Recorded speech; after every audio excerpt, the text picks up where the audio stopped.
lovely, and welcome back to another Bookmas video. So I thought I would do my 10 before the end, basically my end of the year TBR, the books that I am prioritising finishing before we get into 2025.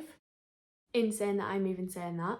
Obviously I do have quite a big TBR, just in general a big physical TBR which I am actively trying to work through anyway, but these are the books that are bumped right up to the top of the list that I hopefully will be able to finish before we go into the new year. First up I have The Assassin's Blade. This one is purely because this is the next book in the Throne of Glass series.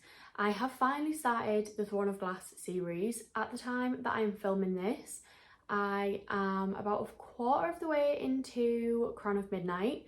So next up in the series, in the order that I am reading it, is The Assassin's Blade.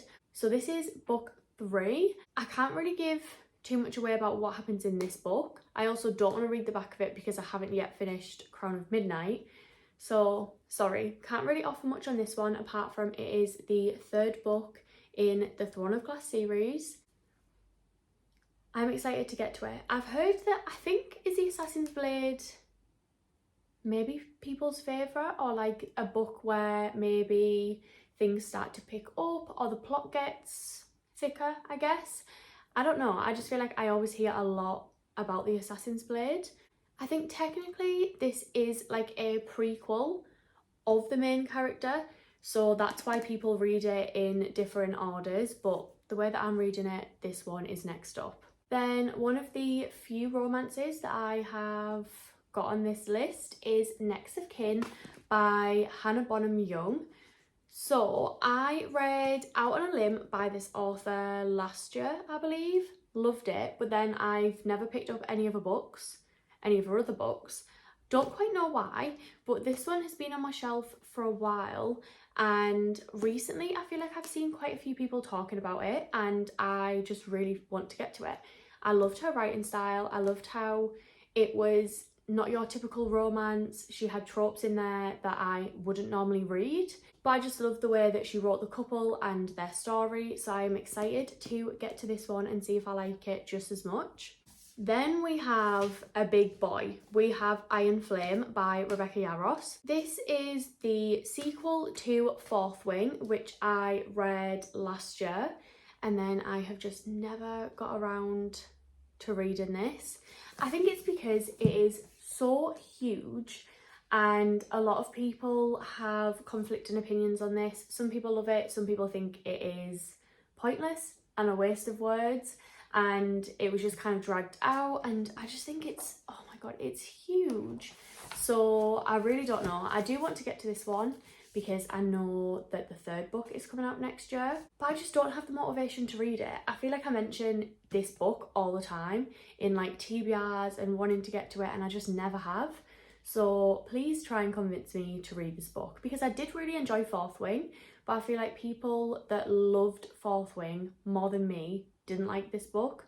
So if I don't know if I'm gonna like it or not. Then I have The Winners by Frederick Backman. He is one of my all-time favourite authors, yet I've only read 2 of his books. They have both been in this series, so I've read Beartown and Us Against You.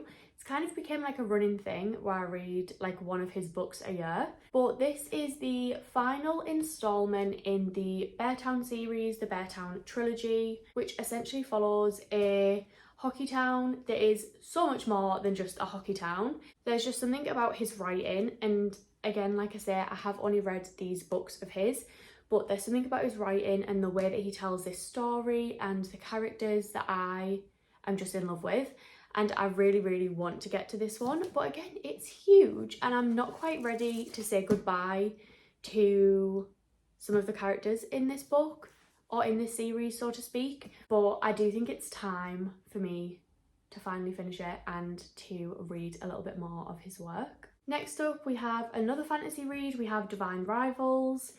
This is another one that I don't quite know why it's took me so long to read, because I think I will love this book.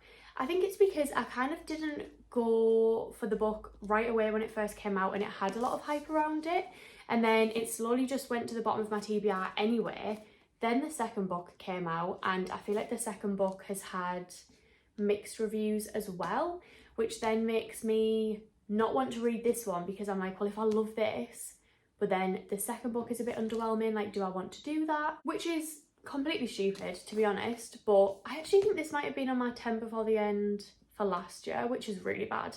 So it is my mission to finish this book before we go into 2025, because I cannot carry this with me into another year, knowing that I'm probably going to love it as well. That's the crazy thing. Then I've got Firefly Lane by Kristen Hanna. This book is a newer addition to my TBR, but it is one that I've been wanting to read for a while.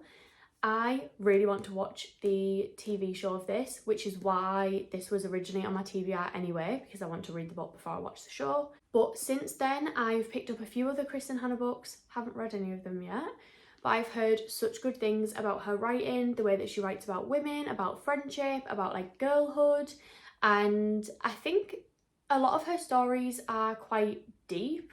They are like general fiction across the board, I believe, but they have obviously like deeper themes and quite heart-wrenching topics, which is great.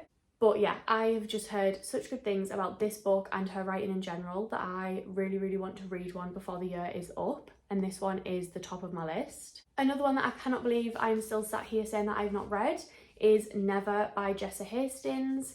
So this is a fantasy book that is a Peter Pan retelling. If you don't know, Jessa Hastings, again, is one of my all-time favourite authors.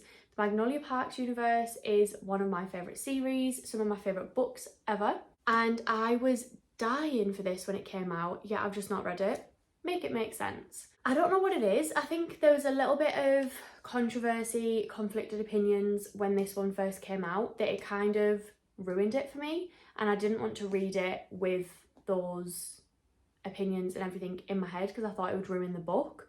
So I kind of just waited a little bit, and I've ended up waiting a year. So again, this is another one that I feel like I need to finish before the year is up, because I think I will enjoy it. Like, I love her writing style. I think everything she writes is so beautiful. I would literally read her shopping list. It needs to be done. Then the last physical book that I have on my list is The Invisible Life of Addie LaRue. I don't really know much about this book at all. I just know that it's something to do with like time travel. People always forget her. I have no idea. I think it's going to be one of those books that is like really beautifully written, but very, very sad. And she again is quite chunky. I'm clearly scared of a chunky book, I think. But I don't know, I feel like I just need to get around to this one. I'm actually going to buddy read this with Siri, Jenna and Marty, I think. So hopefully we will start this one before the end of the year so that I can get it ticked off my list. Then the other two that I've got are on my Kindle. So I really, really want to read Quicksilver. I've just seen this everywhere. I feel like it's been one of the biggest or like most hyped up and talked about fantasy books of the year, and I'm in my fantasy era, so I do really want to read that. I feel like that will be like just I was gonna say cute, I have no idea if it's cute, but like a quick, easy to read, gripping fantasy. And then the only other one that I have, the last book on here, is a romance, and that is Lost and Lassoed by Lila Sage. It's book number 3 in the Rebel Blue Ranch series, which I love. I loved the first 2 books, and I have been waiting for this book, so I do really need to read it. I've just kind of had other books on the mind front and center, you know, so it's kind of got pushed to the bottom of the pile, but I really, really want to read this one before the year is up. I love me a cowboy romance. It's single dad. What more could a girl want? But guys, that wraps up my 10 before the end, my end of the year priority TBR. Let me know which books you are trying to read for the end of the year. Convince me to read some of these books, please, because Lord knows I need the motivation. Thank you so much for watching, and I will see you in the next one. Bye guys.